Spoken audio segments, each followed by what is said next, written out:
यूसीसीसी को लेकर पूरे देश में चर्चा हो रही है। तमाम आदिवासी संगठन, सिख समुदाय के लोग, इस्लाम को मानने वाले लोग इसके विरोध में हैं। वहीं कई राज्य सरकारें भी इसके विरोध में हैं। कई राज्यों में तो सरकारों ने यूसीसीसी के विरोध में प्रस्ताव तक पास कर दिया है। लेकिन आपको बता दें कि बाबा साहेब अम्बेडकर यूसीसीसी के हिमायती थे और इसके प्रस्तावक भी थे। बाबा साहेब ने इस पर चर्चा करते हुए अपनी बात भी रखी थी। आखिर बाबा साहेब ने यूसीसीसी को लेकर क्या कहा था, यूसीसीसी पर उनके क्या विचार थे, उस समय यूसीसीसी लागू करने में अड़चन कैसे आ गई थी। नमस्कार, मैं हूं आपके साथ रीटा और आप देख रहे हैं भीम सेना। आज के इस वीडियो में मैं आपको यूसीसीसी पर बाबा साहेब के विचार से परिचित करवाऊंगी। यूसीसीसी पर बाबा साहेब की क्या सोच थी ये भी बताऊंगी। लेकिन अगर आपने अभी तक हमारे चैनल को सब्सक्राइब नहीं किया है तो जल्दी से कर लीजिए। वीडियो पसंद आएगी तो लाइक कर लीजिएगा, कमेंट सेक्शन में अपनी राय जरूर दीजिएगा और ये वीडियो अपने कुछ 5 दोस्तों तक शेयर जरूर करिएगा। समान नागरिक संहिता की उत्पत्ति औपनिवेशिक भारत में हुई जब ब्रिटिश सरकार ने 1835 में अपनी रिपोर्ट प्रस्तुत की, जिसमें अपराधों, सबूतों और अनुबंधों से संबंधित भारतीय कानून के संहिताकरण में एक रूपता की आवश्यकता पर जोर दिया गया। लेकिन अलग अलग समयों पर अलग अलग धर्म के लोगों के लिए अलग अलग कई कानून बने, जिनके सहारे आज तक चीजें चली आ रही हैं। हिंदू समाज हिंदू मैरिज एक्ट 1955, हिंदू उत्तराधिकार अधिनियम 1956 के तहत चल रहा है। वहीं मुस्लिम समुदाय मुस्लिम पर्सनल लॉ को मानता है, जो 1937 में लाया गया था, जब मुसलमानों के बीच विवाह, तलाक, विरासत और रखरखाव के मामलों में इस्लामी कानून को लागू करने को मान्यता देता है।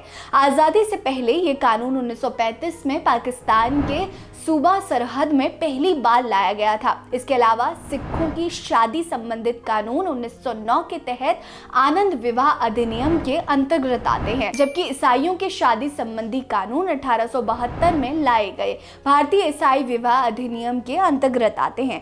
वहीं बाबा साहेब अम्बेडकर ने 1948 में संविधान सभा की बैठक में यूसीसीसी को भविष्य के लिए अहम बताया था और इसे स्वैच्छिक रखने की बात कही थी। इस पर लंबी बहस हुई थी और के.एम. मुंशी, अल्लादी कृष्णस्वामी अय्यर ने यूसीसीसी का बचाव किया था। सबके अपने अपने तर्क थे। बहस के दौरान बाबा साहेब ने कहा, समान नागरिक संहिता के बारे में कुछ भी नया नहीं है। विवाह, विरासत के क्षेत्रों को छेड़कर देश में पहले से ही एक समान नागरिक संहिता मौजूद है, जो संविधान के मसौदे में समान नागरिक संहिता के मुख्य लक्ष्य हैं। यूसीसीसी भी वैकल्पिक होना चाहिए। बाबा साहेब ने स्पष्ट रूप से कहा था कि यूसीसीसी की अनुपस्थिति सामाजिक सुधारों में सरकार के प्रयासों में बाधा उत्पन्न करेगी।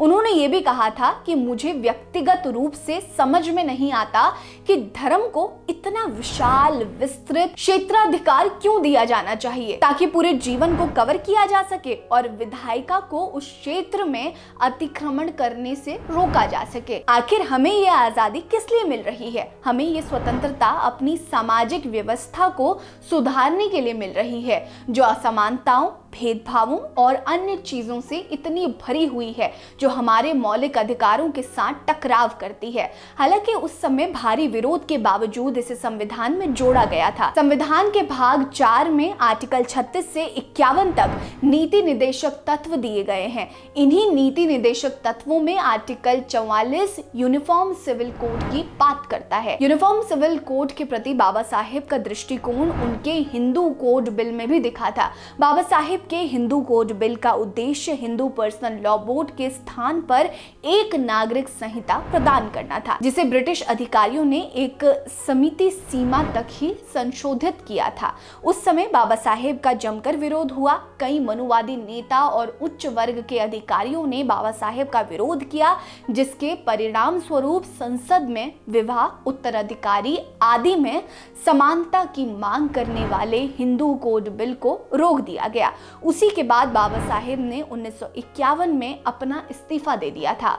अब एक बार फिर से यूसीसीसी को लेकर देश में माहौल गर्म है। अलग अलग समुदाय के लोग अपने अपने नजरिए से इसका विरोध कर रहे हैं। कुछ लोगों का मानना है कि इससे उनके धर्म में घुसपैठ होगी, उनकी आस्था पर चोट होगी। लेकिन बाबा साहेब का इसे लेकर स्पष्ट रूप से ये मानना रहा है कि यूसीसीसी के बिना सामाजिक सुधार संभव नहीं है। बता दें कि यूसीसीसी लागू होने के बाद भारत में रहने वाले हर नागरिक जो किसी भी धर्म, जाति या लिंग का हो, उन सब पर एक ही कानून लागू होगा। उन सब के लिए एक कानून होगा। यूसीसीसी के लागू होने के साथ ही सभी धर्मों के लोगों के लिए विवाह, तलाक, बच्चा गोद लेना और संपत्ति के बंटवारे जैसे विषयों के अधिकार भी एक समान ही होंगे। आपको क्या लगता है? क्या देश में यूसीसीसी लागू होना चाहिए या नहीं? हमें कमेंट सेक्शन में अपनी राय जरूर दीजिएगा। बने रहिए हमारे साथ। नमस्कार।